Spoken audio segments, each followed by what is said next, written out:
Let's talk about Genesis 11 and 12. Genesis 11 and 12 picks up exactly where we left off in Genesis 8 through 10. Just like always, I'm going to assume that if you are watching this video, you have watched at least some of the earlier videos. You have a basic idea of what's going on in Genesis up to this point. And so I'm just going to pick up right where we left off without dropping a massive amount of context all over again. The one big piece of context that I am going to repeat is this. When we left off in Genesis 8 through 10, God had just chosen Noah and his family, put them on the ark, and then flooded the earth to destroy all of the wicked, all of the rebellious, all of the humans who continued to rebel against the Lord, destroy his good created order, corrupt society, and pull it towards sin and violence and wickedness. And then he placed the rescued family of Noah into this now completely, freshly relaunched creation and said, now go, be fruitful and multiply. He said, restart society. He said, build a just society, build a righteous society, build a godly society that is nothing like the wicked, unjust, and idolatrous world created by the descendants of Cain and Seth. He says, create a world that is good, that reflects my goodness. But at the end of that stretch in Genesis chapter 10, we see something horrifying. Genesis 10 says, the descendants of Noah and his family become just like the descendants of Cain and Seth. It says the descendants of Noah become no different than the people who came before them. It says the flood did not fix the brokenness of the world. And Genesis 11 is picking up that exact same thread all over again. Genesis 11 begins by illustrating the way that the descendants of Noah have grown just as bad as the pre-flood world. It's funny, actually, Genesis 11 is rewinding slightly from Genesis 10. Genesis 10 tells the story of how the descendants of Noah and his family spread out all over the world. Genesis 11 tells us why. It tells the story that instigated that spreading out. It tells the story of the Tower of Babel. And the story is actually really important. But there's a handful of things that we need to notice about the Tower of Babel story here in Genesis 11. The first thing we need to notice is that as we pick up the story in chapter 11, the descendants of Noah and his family, they are building societies, they're building cities, they're building villages and tribes and empires and so on and so forth, just like we talked about with Nimrod and so on and so forth. But as they are doing that, it's really careful to point out that they are moving eastward. Now, we talked earlier on in our series here about the fact that throughout Genesis and the Old Testament in general, this is kind of a recurring image. The first humans, Adam and Eve, are banished from the garden. They are sent out of the east gate, and they start heading eastward. When Cain kills his brother and he flees, he heads eastward.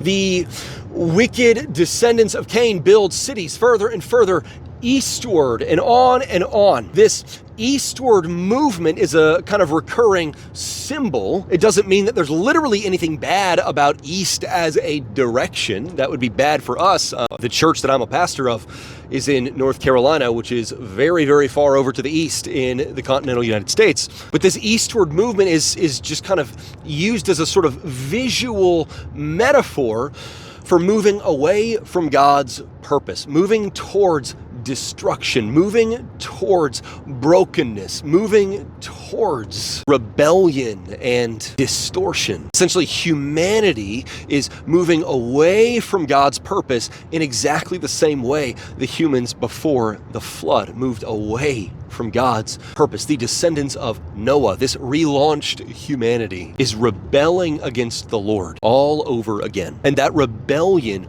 comes to its sort of climax in building the Tower of Babel. But it's really easy to miss the point of what's happening here. Because when they build the Tower of Babel, we have a tendency of just kind of thinking of it as like a really big tower, a really big temple or something like that. But this is actually something much deeper than that. The first thing we need to understand is that Babel is something the Bible calls Babylon. These are not just similar sounding words. These are essentially the same place, the same thing. Now, this is who knows how many years before the literal empire Babylon ever came about, and yet Genesis 11 is introducing this recurring sort of villain figure here. This is one of the first iterations of Babylon. Now, when we get to the book of Daniel, we are going to see Babylon in living color in a really vivid way, but this is kind of the beginning. If you were watching through the Revelation videos, then you might remember that Babylon is a kind of recurring Old Testament metaphor that describes human rebellion on a mass scale, human rebellion at the governmental level, human rebellion at the cultural level, human rebellion at the economic level.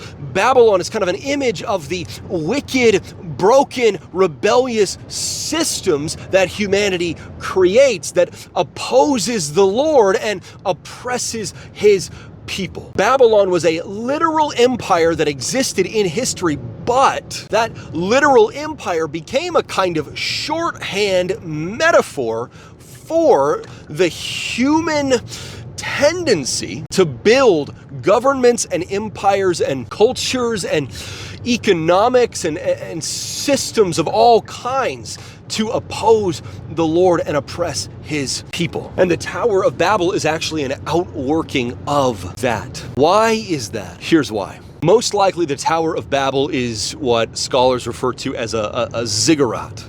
I'm not sure if I'm pronouncing that word right. I've read it a bunch of times and I actually don't know if I've ever heard it spoken out loud. So if I'm mispronouncing that, make fun of me in the comments or something like that. I don't really care. But a ziggurat was an ancient Near Eastern temple that served a really specific function in ancient Near Eastern paganism. Ziggurats existed as a way of kind of connecting heaven and earth, connecting the realm of the gods with the realm of humanity. The Tower of Babel seems to be something like that. The point is not just that they are trying to build a tower so high that it reaches the realm of the gods. The point is they want to connect the human realm with the realm of the divine. Why? So that they can storm the gates of the heaven and take over. Remember Genesis 10. I know you've slept a couple times since we read that, but remember the way it described each of these new societies and empires that were built by the descendants of Noah. It describes them in terms of conquest. It describes them in terms of strife. It describes them in terms of division. These are conquering empires that are constantly at war with each other, constantly conquering one another and consuming their land and taking their resources and enslaving their people. Eventually, you run out of other people to conquer. Eventually, there are no other frontiers to take over. And instead of looking outward, you have to look upward. What's happening in the Tower of Babel is that the descendants of Noah and his family are trying to build a ziggurat, a pathway into the realm of the gods so that they can go conquer the realm of the gods just like they've conquered everyone else around them. This is Babylon doing Babylon stuff. This is an act of cosmic rebellion against God himself. And so the important thing to understand here is that what's happening in the Tower of Babel is actually the same thing that happened in the Garden of Eden. Satan said, if you take the fruit, you will be like God.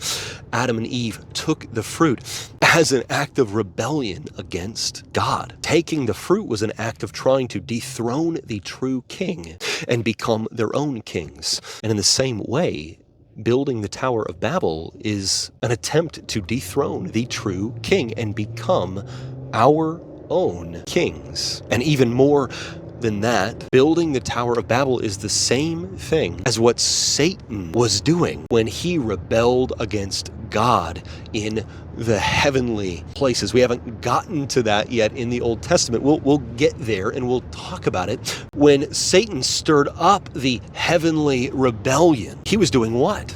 He was trying to seize God's place. He wasn't satisfied serving the Lord as a celestial being, as a servant of the Lord. He wanted to be the Lord. That's what John Milton is talking about in Paradise Lost. That's a work of fiction, but it's a kind of fictional work that sort of meditates on the psychology of Satan. He says, it is better to rule in hell than to serve in heaven. And so Satan says, I will ascend to dethrone God. Adam and Eve said, I will take the fruit to become like God. And in the Tower of Babel, the descendants of Noah are saying, we will make a name for ourselves. That doesn't mean we will become famous. That means we will become the name. We will take the name away from God. The name as in authority. We will take the authority from God and we will become the authority. We will take the power from the gods and we will become the power. They are seeking out pseudo-godhood, but look what happens. This is another very easy thing to misunderstand. Pseudo-godhood tears them apart. God says, let us confuse their language. He says, if they keep building, they'll make their way into the heavens and make a name for themselves. He's not saying that literally, if they finish building the Tower of Babel, they will actually be able to get to the heavenly realm and conquer him. This is almost sarcastic. It says he confuses their language so nobody can understand each other. What's happening here? What's happening is that God is giving them exactly what they asked for. He is providing exactly what they were looking for. They were seeking a kind of pseudo-godhood. But the act of seeking pseudo-godhood for yourself, the act of seeking self-exaltation, self-glorification, it fragments you from everyone else. It fragments society into a bunch of different people who are all trying to be their own God. It isolates you from everyone else. And so God gives them the isolation that comes from trying to exalt yourself into false godhood. He takes away their ability to communicate with a common language. And so now everyone is alone. Everyone is isolated. Everyone is stuck in their own sort of language chamber, unable to communicate with everyone else. And so they end up scattering all throughout the rest of the earth. Rather than going out and building flourishing places like the Lord had called them to, and he said, go be fruitful and multiply, fill the earth and subdue it, the descendants of Noah had instead just gone and conquered one place after another. Each time a new one sprouted up. Instead of going and being fruitful and filling the earth, they were going and conquering and taking over the people who were being fruitful and filling the earth. And so each time somebody went out to try to go fill the earth and spread further outward into the land, they just got subsumed and then homogenized into that one big empire. But now that their language has been taken away, now that their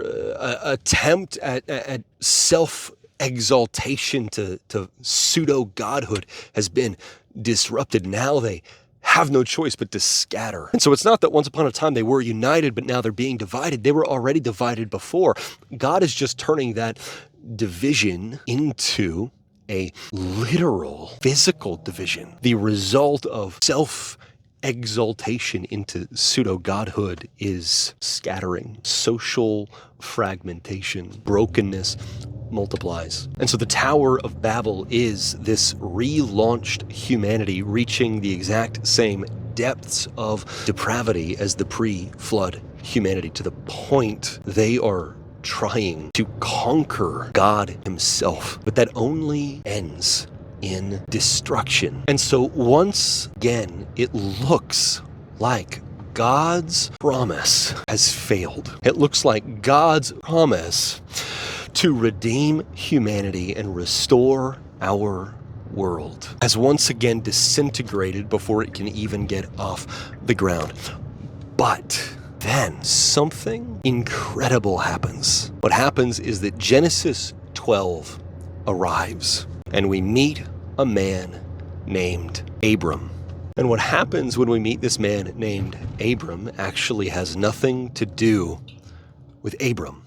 Abram is a pagan living in this pagan land, worshiping pagan gods, living like a pagan in a pagan family as part of the pagan social order that is every bit as debased as Babel was, every bit as debased as the pre-flood world was, and so on and so forth. And yet God comes to this man named Abram, and he says, Abram, I want to make a promise to you. He says, Abram, I am going to make a covenant with you. Specifically, he says, I am going to renew my covenant to Adam and Eve with you. I'm going to reaffirm my covenant to Noah with you.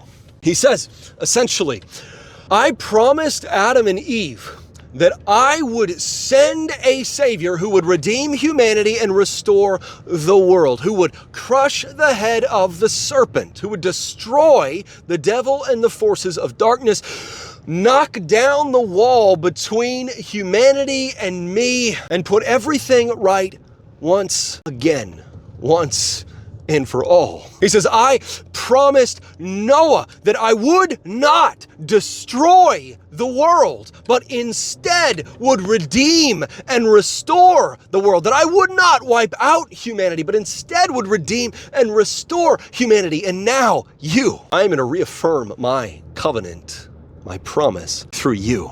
He says, go out from your land, go out from your family, go out from everything you've ever known.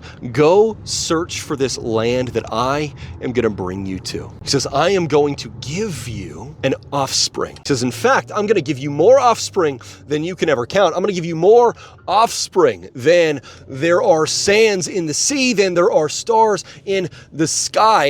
Abram was childless. His wife was barren. Very possibly so was he. Paul later, when he describes Abraham, he describes Abraham's own reproductive faculties as shriveled and useless. So sounds like Abraham and Sarai were both not really capable of producing children. So this is a childless man, part of a childless household. But he says, I'm going to give you more descendants than you can count. I am going to bring you to a land that you have never known before. Now, in itself, that doesn't really sound like it has anything to do with God's promise to Adam and Eve and to Noah. But then he gets to the point. The point of what God says in Genesis 12 is not, Abram, I'm going to create a new bloodline out of you, and your bloodline is going to be a bunch of special little guys that I'm just going to favor for some reason. The point of Genesis 12 is not, God likes the Jews more than he likes everybody else. The point comes at the end of his promise.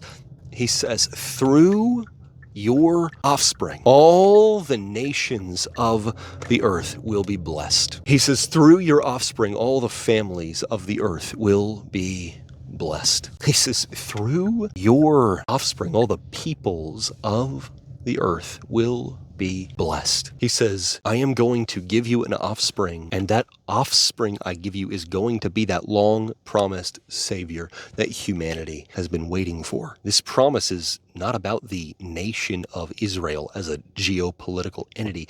This promise is not about the Jews as an ethnic group. This promise is about the offspring that God is promising to Abraham, the offspring that is going to grow up to be the long-promised Savior. God is reaffirming his Genesis 3:15 covenant to Abraham. He's saying, your bloodline is going to be the bloodline, ultimately brings this long-promised Savior into the world. And so there's a contrast happening here. In the Tower of Babel, humanity is trying to force its way into the heavens to take. But in God's promise to Abraham, God is coming down from the heavens to give. In Babel, humanity is trying to take what belongs to the Lord by force. But in the promise to Abraham, God is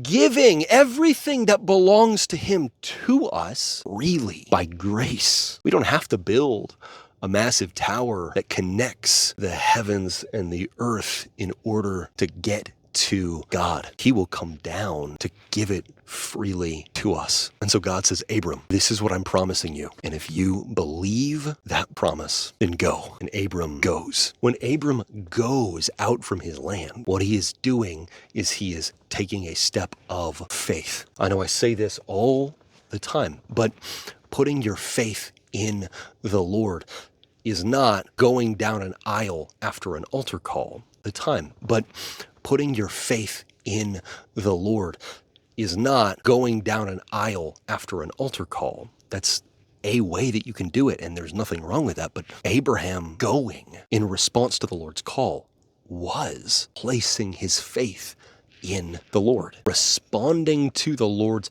call is placing your faith in the Lord. And so you can place your faith in the Lord without saying anything physically. You can place your faith in the Lord without going to an altar or anything like that. You can place your faith in the Lord in the car on your way to work. If you're in the car on the way to work right now and you're listening to this and you want to place your faith into the Lord, you can literally do that right now. You can pause the video, and yeah, I would love for you to reach out and tell me about that, and we can talk more about what your walk with the Lord can look like. But faith is not some magic thing, and it's not a big complicated thing. The way that we describe faith pretty consistently in these videos is this. Faith is what we call it when you submit to the Lord as your king, you worship the Lord as your God, and you throw yourself on the Lord's mercy as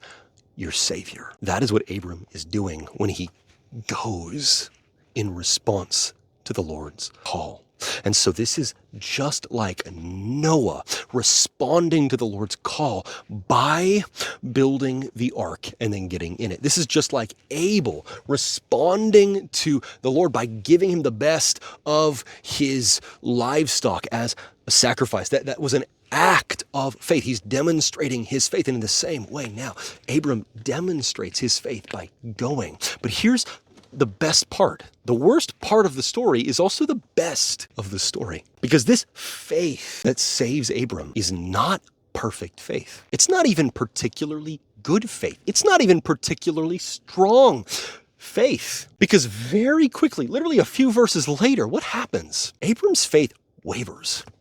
Abram's faith is really shaky. Abram's faith is really rickety. Abram's faith is extremely inconsistent. He goes out from his land, which feels like a beautiful just act of unbelievable faith. And then when there's a famine, he turns back around, heads in the opposite direction of the promised land that God has sent him towards, and instead goes to Egypt, a pagan empire. He seeks safety by running away from the place God sent him to. And then when he gets into Egypt, he says, okay, well, these are wicked pagans who don't know the Lord, so I don't know if I can trust them. 5 minutes ago, he was a pagan who didn't know the Lord. Was he inherently untrustworthy?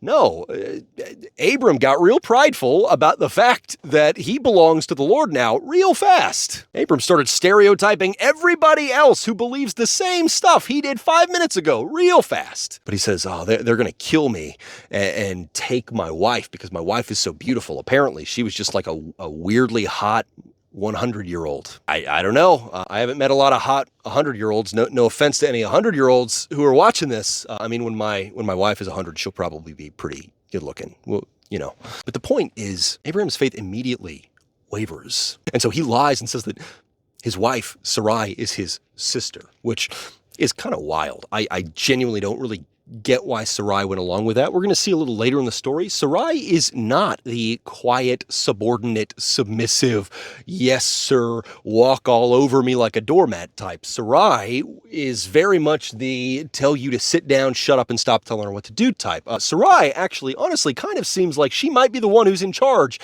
in this relationship. This doesn't seem like a super mutual relationship. Abram seems sort of like he's the one taking his orders from her a lot of the time. We're going to see that later. Neither of those two things are good. But so I don't really understand how this actually happened. Evidently, Sarai saw the same dangers that Abram did. But Abram tries to protect himself. And let's be clear, he tries to protect his wife too by saying, this is my sister, not my wife. And as a result, Pharaoh wants to marry her, which is, again, just sort of wild. But what happens? What happens is that the Lord honors Pharaoh, who evidently this particular Pharaoh was an honorable man. He was an honorable pagan. Even while Abram was acting like an idiot, this pagan Pharaoh was acting very honorably. So the Lord honors this honorable pagan Pharaoh by coming to him and saying, hey, this is the wife of a man that I have personally chosen and placed my hand on.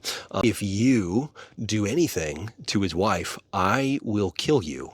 And you're not going to be able to fight back against. So Pharaoh says, Abram, you need to take your wife back. And also, not cool. Don't know why you called her your sister. I'm not into the wife swap stuff. If you had said she was your sister, it would have been fine. I would have left you alone. The point is, God protects Abram. He protects Sarai. He protects the covenant. Even when Abram's faith wavers, even when Abram actually backtracks, even when Abram backslides, even when Abram turns around and starts running kind of cowardishly in the opposite direction of where God has sent him. Why do I bring this up?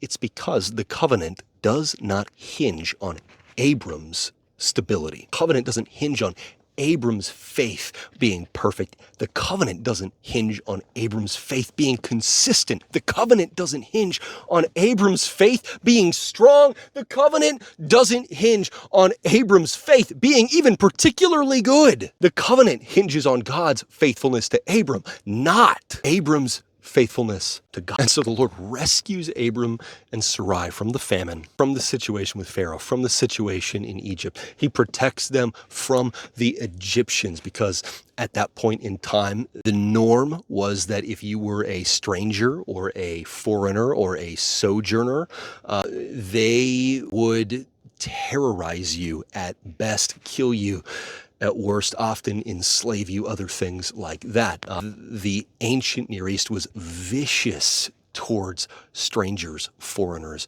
sojourners. That's part of why over and over and over throughout the Bible, God says again and again, you must be just towards the foreigner in your midst. You must be fair towards the foreigner passes through. You must be righteous towards the foreigner comes to live in your land. It's because in the ancient Near East, they were vicious towards foreigners, strangers, sojourners, people passing through. And so God protects them from the Egyptians who would have had every reason to despise them at that point in time as foreigners. And then he brings them out of Egypt and back toward the promised land. They are heading towards the land God has sent them towards. They are preparing for this promised offspring that God is going to give to them. And in all of this, it says they are heading west. It's an easy detail to miss. But at the beginning of Genesis chapter 11, we see humanity heading east, away from God's good will and purpose.